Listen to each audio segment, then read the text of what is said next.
ok xam naa dañuy bàyyi nga nuyu internautes yi su ko defee ñëw ci question yi. asalaamaaleykum wa rahmatullah ñoo ngi nuyu sunu mbokk yi tedd yi di ñu suivre ci Medina Cheikh Diaspora di commencer d'abord ci sunu sang bu tedd bi Mawlaaya Xutbul Axtaabul Kabir di ko nuyu di ko ziartu istimdaat di ko ñaan mu nangu nu sunu nekk taalibe sunu tarbiya ak sunu teggin mais aussi di la remercier yow Cheikh Ali AC yow mi ñu invité tey ci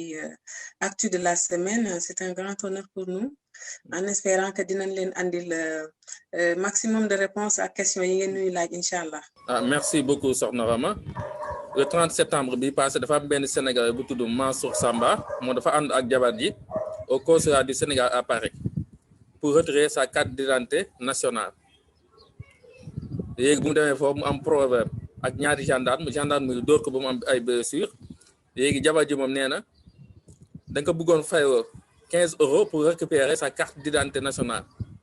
yow yan éclaircissement nga ñu mën a indil ci scandale boobu. ñoo ngi lay remercier ci question bi ndax loolu moom c'est des faits récurrents yu nga xamante ne dina faral di am ci biir consulat du Sénégal d'ailleurs man sama exemple bopp laay jël bi nga xamante ne soxlaa naa carte d'identité pour mun a defar sama passeport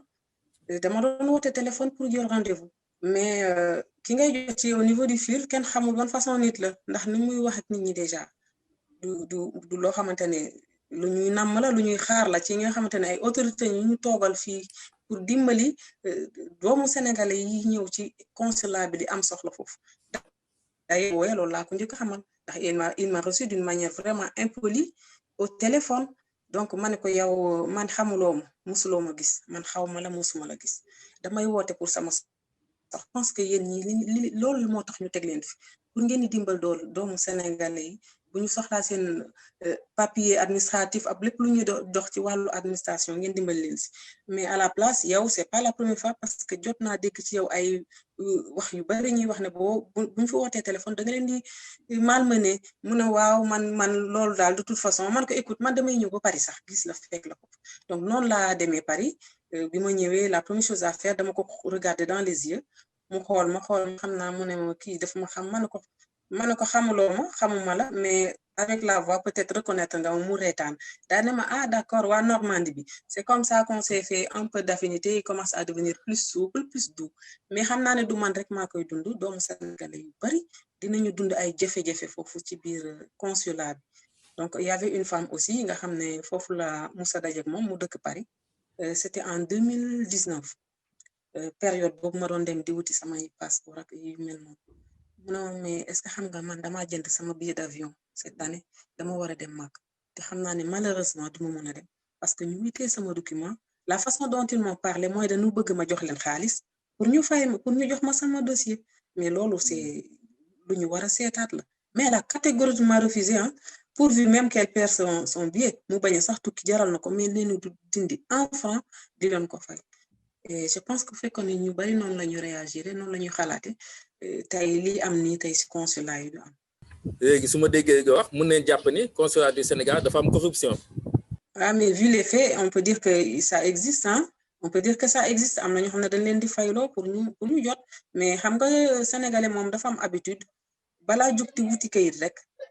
fekk ne maanaam jàmp na am na soxla bu jàmp bu taxaw léegi dans cette condition là sénégalais ni yow di liggéey foofu xam na ne dangaa soxla mais mu exploiter moment bi exploiter que te loolu yëpp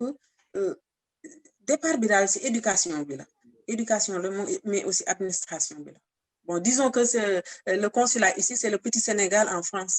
ndax li ngeen di dund foofu ci mbirum administration ñun aussi. Est-ce que Sénégal yi dëkk Paris signalé nañ pratique de corruption yooyu au ministère des Affaires étrangères ou à l'État du Sénégal? Je pense que oui am na ñoo xam ne ils sont assez intellectuels assez réactifs jot nañu am nañu bind ay lettres mais yéen ñi nekk Sénégal est-ce que bu ngeen réagirez par rapport à ces comportements à ces yooyu ngeen subir foofu est-ce que di ngeen gis ku leen ci jàppale ak ku leen ci dimbali ça revient à ce que j'ai dit tout à l'heure c'est le petit Sénégal ici rek réaction boo muntu def lettre boo mun a bind rien à faire ñi fi nekk mooy ñi fi nekk ils ont des appuis mooy ñi nekk ci kaw donc lu ñu def fii aussi du mujjee fenn sauf que fii xam naa dund bu ñu fiy dund ak ni ñu yàggee duggante ak administration française yi dañu gis ne fii bu ñu amee soxla dem au niveau des administrations françaises li am si ñun duñ ko gis foofu da ngay ñëw ñu accueillir la laaj la exactement document yi nga xam ne moom lañu soxla pour traiter ce dossier nga déposer ko ñu la telle date nga ñëw boo ñëwee du manquer 1 minute nga jël li ngay jël dem sa yoon mais c'est vraiment extraordinairement différent de ce qu'on vit ici avec notre administration et ça c'est une honte loolu gàcce gu rëy la ci doomu africain yi dund fi du Sénégal rek ah c'est l'Afrique en général. Ah, merci beaucoup gis ngeen ni aussi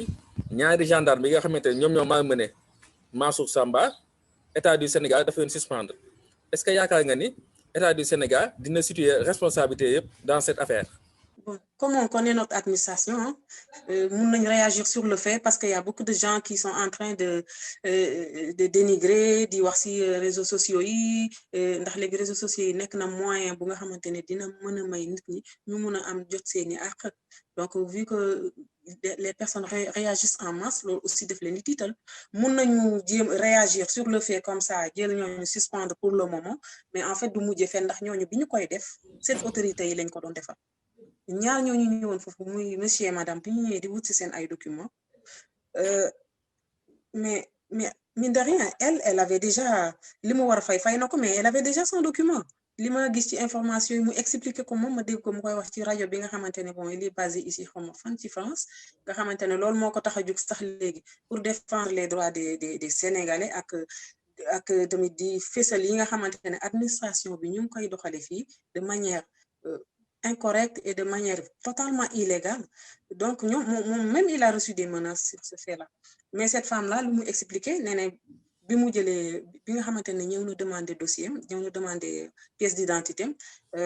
waa ji mu wax monsieur Dieng moo ko xamal ne ko mais génnagul tu dois attendre machin wala dafa réer wala yu mel noonu léegi lan laa war a def léegi da ngay fay 15 euros pour ñu defaatal la beneen ba elle a fini de payer ses 15 euros moom d'ailleurs dafa bëggoon fay par carte bancaire pour lay won ne rek mbir mi dafa am lu ci laxas ndax ku jël carte bancaire am bëgg a fay ba on est en France il y a la machine qui permet de payer avec la carte bancaire mais mu ne ko ñun duñu jël carte bancaire mais comment je dois faire mu ne ko da ngay fay au comptant elle a payé 15 euros quelques minutes après mu génneel ko carte d'identité am ne comme ni finalement génn na mais qu'est-ce qu'elle a à faire normalement su fekkoon man la wala yow da ngay réclamer sa 15 euros. Est-ce que autorité française yi ñoom yëg ne ni xew ci consulat du Sénégal à Paris. mais parfaitement ils sont au courant de tout d'ailleurs quand il y a des émeutes waaye ils sont au courant ndax boo amee émeute soo demee préfecture da nga leen fay gis ñoom ñuy jéem a assurer la sécurité des agents du Sénégal dañuy nekk di def assurer protection mais ils veulent pas faire d'ingérence mais c'est totalement hypocrite ah dëkk bu nga xamante ne ñoom ils sont sur un sol étranger ñu ngi commettre yoo xamante ne jaaduwul sa dëkk yow buñ ko doon def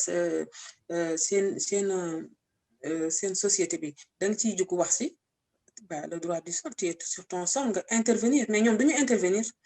intervenir parce qu'ils sont de connivence avec l'État te les insurgés ce sont des gens de l'opposé ce sont des opposés de l'État donc dans cette situation là ñoom lu ñu def essayer protéger ñi liggéey ci biir consulat bi la ñu jéem a def assurer leur protection sinon rien de plus. Est-ce que Sénégalais yi dëkk foofu ñoom yëgal ne situation bi aux hommes politiques par exemple opposition sénégalaise ou à la société civile. mais tout le temps mais bu fekkee ne suivre ngeen actualité di ngeen gis tout le temps des associations se sont fondées sax grâce à cause de ça et tout le temps les Sénégalais ici dañuy dénoncer di def marche di def lu ñu mën a def pour mbir mi changer au niveau du consulat Sénégal en France ñu ngi koy def. lu ñu mën ñu ngi koy def mais il y a toujours des bâtons sous les roues luñ ci mën il y a toujours des bâtons sous les roues mais mënaluñ leen dara c'est l'État sénégalais et l'État sénégalais c'est l'État français disons masqué quoi parce que c'est les Français qui tirent les ficelles en haut ñoom ñooy décider donc de ce fait ki la ëmbal sa kersa sànqal comme ni ñu ko waxee ëmbal na la sa kersa. Ah merci beaucoup yaa Seyda xanaa dañu ñëw ci deuxième point bi gisee ni fii au Sénégal dafa am benn tendance buy jóg muy. dafa am jigéen ñoo xamante ne dina bëgg a nekk ay guide religieux quoi entre guillemets léegi damay tudd turam sax mu ngi tudd soxna Aïda Diallo moom jabaru soxna Béthio Thioune woon léegi nag Béthio Thioune génnee àdduna moom dafa ne moom moo koy succédé léegi fan yi bu mu bëggee dem def màggal gars yi dañ ko tere même au-delà de ça gis ngeen aussi en Europe en France notamment benn ku jigéen daal ne moom imam la de même qu'au Danemark yow ban jàngat nga ngeen mën a defal ci phénomène boobu. man sentiment bi ma si am c'est la dérive c'est la dérive lu ñu gis Sénégal cette dame là qui se proclame naka la wooyee boppam cheikh donc au début lu mu doon wax moom dafa ñëw toog si kanamu Serigne Fallou je pense ki fi nekk ki nga xamante ne moo fi nekk Serigne Mouride li man je suis pas leur actualité donc je suis pas très baignée dedans xaw ma si lu bari mais moom suivre naa bi nga xamante ne dem na si seen chef religieux bi toog ci suuf daal di wax ne moom ma ñëwul pour diriger kenn bëggul nekk cheikh bëggul joxe benn wirdi wala bëggul def dara loo xamante ne c'est des fonctions qui relèvent à un dirigeant d'une communauté sur le plan religieux spirituel donc moom dégagé na responsabilité ci yooyu yëpp nee na bokkul ci loolu mais après cela gis nañu muy ngénte man gis naa muy tudd benn xale j'ai vu ça comme toi sur internet gis naa ko muy takk sëy on a montré ça mais ñoom si seen communauté ñoom ñoo war a réagir pourquoi parce que moom dafa wax ne ci ñoom la bokk mais il utilise cette communauté elle utilise cette communauté là pour se faire un nom donc man si à mon niveau su fekkoon ne am naa lu may wax foofu damay wax ne rek si existe des tribunaux religieux musulmans tribunaux yi da nga leen di saisir pour usage de faux pourquoi pour comment ça s'appelle détérioration de l'image d'une personnalité voilà on peut suivre aussi pour comment ça s'appelle le fait que ñuy ternir l'image de l'islam ou d'une spiritualité parce que ki muy mbubboo woone mooy sëriñam ki muy mbubboo woone mooy kilifa gi nangul na ko et tout du doxale moom nu muy doxale c'est contraire à leur valeur morale muy def na donc si elle veut elle peut utiliser son propre nom ou le nom de ses parents ou de sa famille pour appeler mais mu bañ a tudd famille jàmbur léegi famille boobu ñoom bu ma doon fekkoon ne man am naa lu ma leen conseiller mooy na ñoom ñu jóg xeex si côté si côté institutionnel dem si tribunaux yi déposer plainte pour que elle utilise plus le nom de leur famille et commençant par ça bu fekkee ne si tur boobu ci la amee mbooloo bu mu am boo xëy na ñi ko topp dinañu xoolaat seen bopp ndax moom amul benn valeur spirituelle amul benn loo xamante ne liggéey na ko ci diine wala ci seen tarixa boobu ba tax nit ñi war ko topp buñ ko toppee parce que ku muy mbubboo moo tax ñu topp ko à mon avis. merci Seyda même en France et au Danemark aussi am na jigéen yu fa nekk ñoom nee na tamit ay imam leen dañuy jiite ay jury est-ce que amul ay lobby yu nekk seen ginnaaw di leen encourager ci seen pratique yi ñuy def. même au Canada même aux États-Unis c'est devenu phénomène la quoi. ñooñu comme ni ñu ko xamee rek c'est des personnes yi nga xamante ne boo leen xoolee boo leen étudier seen biographie xool seen dund déjà duñu ay jullit munoo bañ a nekk jullit ba pare doo jullit ba pare bugg a jiite loolu rek ba mine de rien loolu dafa nekk loo xamante ne nii jar na sax xuloo jar na xeex jar na nekk di coow ça va nulle part mënul dem du dem fenn ils peuvent pas nuire à l'islam waaw mu ngi mel ne rek kenn jël benn étoffe di ko muur ci jant bi ala kulli xaal ces rayons vont percer mënuñ ci dara et ñooñu nag c'est des personnes yoo xam ne sont utilisées par des lobbies parce que booy xool ci seen reportage yi nga gis ñiy def reportage ay non juifs nga si gis souvent donc tu vas monter ñiy def image bi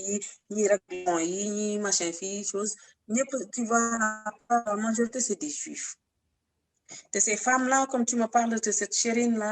de Danemark moom boo xoolee ci biographie yaayam lañu wax ne c'est une Algérienne mais son père c'est un Danois il n'est pas on ne sait pas il est ni chrétien ni juif ni musulman qu'est-ce qu'il est athée donc un enfant qui a grandi dans ce allo familial là naka la mun a nekk et puis dafa mënul nekk sax avant d'aller au fond du débat jigéen dafa mënul nekk imam gis naa ñuy fen di utiliser ay hadis di wax na yonent bi sallallahu alayhi wa sallam dafa ordonné woon à une femme qui s'appelle Umu Raqa pour mu jiite jigéen mais am na jiite ak imam du benn y a une différence entre jiite mbooloo jigéen xam ne ay jigéen rek ñoo fa nekkoon di jiite di julli ñu désigner benn femme ci ñoom ñu yaakaar ne moom mën na leen jiite mu jiite leen ak nekk imam parce que ces femmes là ils ont pour projet de construire des mosquées di def prêche di takk ay sëy di tudd ay doom mais ça c'est un autre projet ça n'a rien à voir loolu yëpp nag c'est le compte de la guerre contre l'islam seulement ñoom naka leen def ba dugg ci islam d'autant plus que ñoom seen parents yi nekk ñu ay jullit lan mooy seen objectif buñ duggee ci islam ñooñu dugguñ ci islam c'est ce que je te dis rek dugguñu ci islam parce que elles ont rien de qui reflète les valeurs islamiques amuñu dara ci ñoom loo xamante ne dafay wane njullit déjà soo leen gisee à première vue rek elles n'ont rien qui paraît être une femme musulmane donc ñoom lu leen boole ci jiit c'est facile de dire man jullit la mais jullit dafa am ay critères jullit dafa am ay chartes bari na ñuy woote seen bopp jullit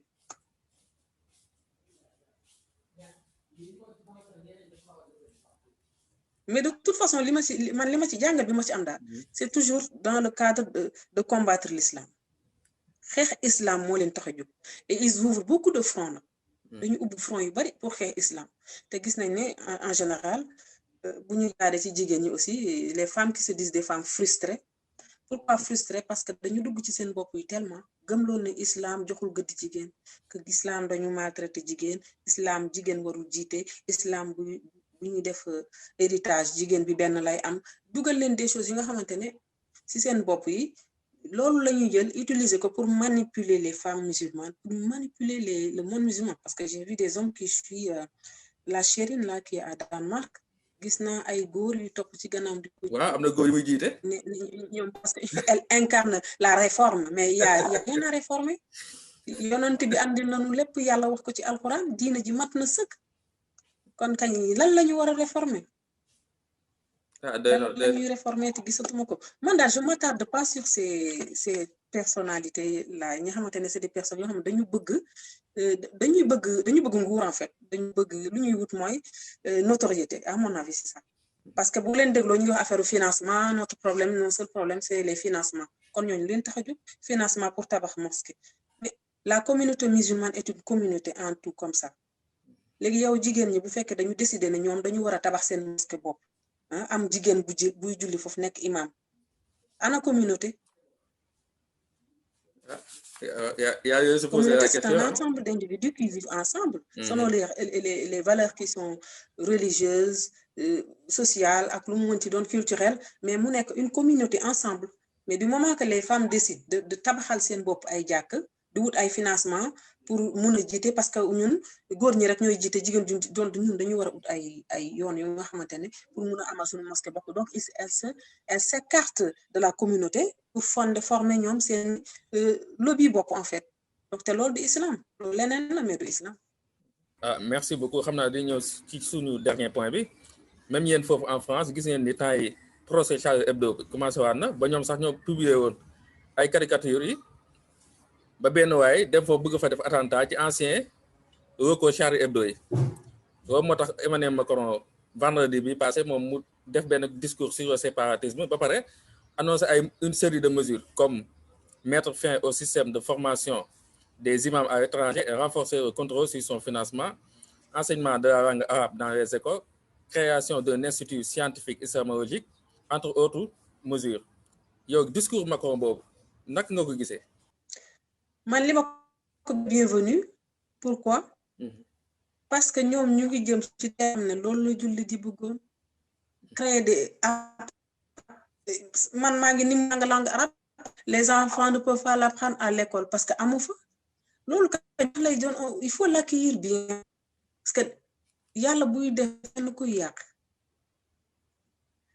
il faut utiliser ça à leurs avantages yooyu muy créer noonu yépp suñ ko taxee doxal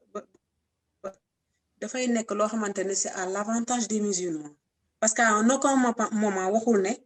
dañu war a arrêter julli wala dañu war a bàyyi woor li xamante ne islam santu na ko amul benn période bi nga xamante ne ci seen clause yooyu ñu bind nañ ko ci du dëgg bon le reste nag c'est apprendre à l'utiliser à notre avantage. Justement waa extrême droite mooy waa rassemblement national ak parti yu mel ni ñoom nee neen Macron moom dafa woon durcir mesures yi naka nga gisee position extrême droite boobu. mais Qu'est-ce qu'ils appellent par durcir ñoom lan la ñuy ooyee durcir daf ko waroon durcir mais est-ce qu'ils ont proposé des mesures d'endurcissement est-ce que proposé nañ ko ñoom peut-être tëj yenn jàkke yi est-ce qu'ils ont dit comme durcir comme quoi peut-être interdire la polygamie comme ils ont ces jours-ci comme ils disent exactement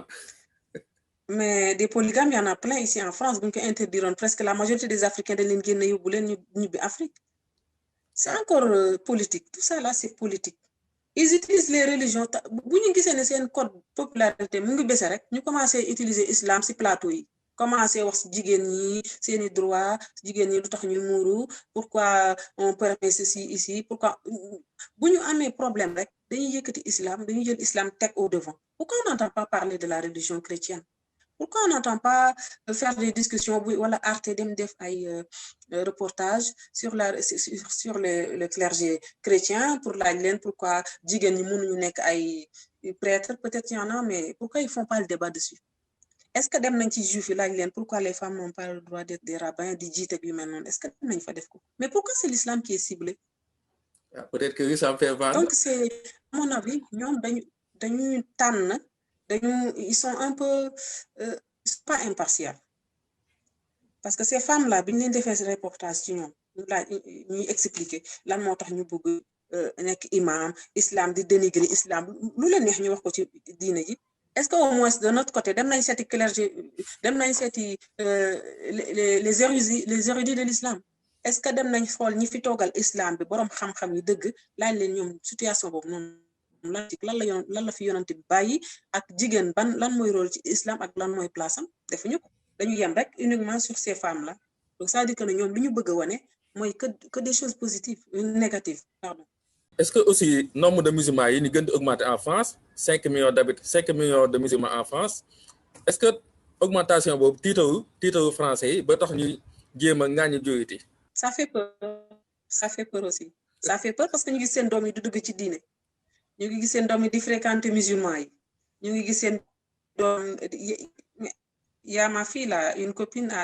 elle qui la fréquente elle a décidé d'arrêter de manger le porc parce que semaine bële passée dafa ñëw passé fi week-end mu ne c'est fini moom elle mange plus de porc ça fait déjà plusieurs mois muy wax ne dafa bëgg a dugg ci islam te kooku bu ko yaayam déggee la jëm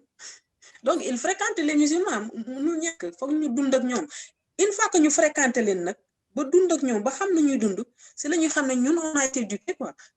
par les médias on a été manipulé par les médias manipulation psychologique moo tax ñoom bëgguñu seen famille yi di fréquenter musulmans yi parce que bu leen fréquenter des vrais musulmans fréquenter rek dañuy gis ñoom changement parce que tam dëgg nag moo mën fen. Merci Seyda yow en tant que musulmane est-ce que tu as eu à subir le racisme des Français? Non man à mon niveau man musuma dund racisme à mon niveau. waaw mais nag mu ngi fi le fait que ñu bari di ko wax ñu ciy wax ak yu mel ça existe sauf que ici xam nga ce qu'on appelle le français dañu am seen mode d'action yu nga xamante ne c'est pas comme aux États-Unis où c'est flagrant on le voit comme ça ñoom seen racisme c'est en douce duñ la ko wax ouvertement mais dañ koy pratiquer d'une manière bu nga xam ne tu sais que ça c'est du racisme voilà loolu moo xew France comme lu ñuy wax le blanc et les sournois ñoom sax seen bopp xam nañ loolu doomu étranger yi ñu ci bari tamit ci côté wut liggéey yëpp yu mel noonu bu ñu demee ba jàng mën nañ am même niveau ak l'autre qui n'est pas étranger c'est-à-dire un autochtone mais bien que ki nga xam ëpp ay bagages mais kale lañu tànn seen doom parce que pour eux le fait de tànn doomu keneen wala ku jóge ci beneen réew ñëw ñu jël ko bàyyi suñu doom c'est mettre nos enfants au chômage duñu jóge seen dëkk ba pare ñëw jël suñu dëkk gérer ko. kon mun ne wax ni aspect économique bi daf ciy feeñ aussi. Économiquement tu parlais des salaires. Oui exactement je parle des salaires. non quand même sur le côté des salaires dafa am ay barèmes il y a des barèmes ku nekk niveau bi nga toll ak sa paiement bu mu laaj selon le barème loolu lañ lay fay mais c'est au niveau des recrutements qu'ils font souvent ce genre de choses mais je pense que ça va disparaître nekk loo xam ne lu continuer lay doon ça va disparaître parce que bu ñu demee ba sentir ne seen économie soxla na vraiment des têtes et n'importe laquelle ils seront obligés de recruter et de prendre bien qu'ils le font mais c'est toujours encore ils sont toujours dans le tri, quoi. Ils sont toujours dans le tri. Ah, merci Seyda Rama, ça a été un plaisir de vous recevoir sur ce plateau de l'actu de la semaine. xam naa dañuy bàyyi nga clôturer incha allah merci beaucoup. xanaa di la mujj wax la rek ce n'est pas facile nulle part ailleurs que ça soit en France ou dans les autres pays nga nekk jullit nga bugg fa dund sa diine xanaa yàlla jàppale la dimbali la si rek et tamit nga garder sa ay conviction ak sa ay valeur parce que tubaab loolu la bëgg nit ku respecter boppam li nga gëm danga ko gëm nii la gisee nii la xam ne ba mu la xamee ba léegi noonu nga totalement nga respecter sa yoon ñoom dañuy ëlbatiku ñoom seen bopp respecter la delloo la respect bu nga xamante ne c'est hallucinant parce que man je parle à mon niveau donc man ñi ma xam ci sama ville fii bari na lool tout le monde me connaît d'ailleurs dans cette ville là pourtant defuma fi dara liggéeyuma fi dara te bañ ma xamee nañ ma xamee woon nan lañ ma gisee ba léegi mënuñu changer yootaa ci man donc aussi essayer de faciliter les rapports de voisinage parce qu'en fait ñoom dañu ragal l'étranger buñ la gisagul mësuñu la xam nga ñëw dëkk ak ñoom la première chose mooy dañ lay xool ay catu bët maanaam est-ce que war nañ ko nuyu est-ce que waruñu ko nuyu dañu ragal yow nag yow yaay nekk bu nga xamante ne tu facilites ce contact yaay faciliter contact bi d'ailleurs en commençant par les salutations c'est pas rien en commençant par les salutations donc man maa ngi leen remercier bu baax ci invitation bi di am mbégte lool di ci participer en espérant que waxuma fi loo xamante ne macha allah ok merci beaucoup dina xaw a irriter certaines personnes à la prochaine inchallah di leen remercier bu baax ok merci beaucoup xam naa di xaar yeneen émission yi inchallah amul benn problème